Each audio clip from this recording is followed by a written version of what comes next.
Hi there. Do you know the difference between others and other? Others is a pronoun and it replaces a noun. So there will be no noun after the word others. For example, some students are present but others are absent. কিছু ছাত্র উপস্থিত রয়েছে কিন্তু অন্যরা অনুপস্থিত। Or some people like tea, others prefer coffee. কিছু মানুষ চা পছন্দ করে অন্যরা কফি পছন্দ করে।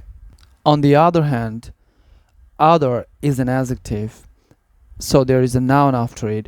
For example, other shops in Chittagong are closed today. চট্টগ্রামের অন্য দোকানগুলো আজ বন্ধ। এখানে আদারের পর একটা নাউন ইউজ হয়েছে shops.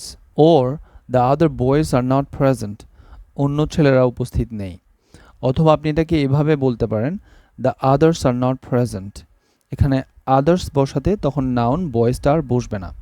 Thank you, happy learning.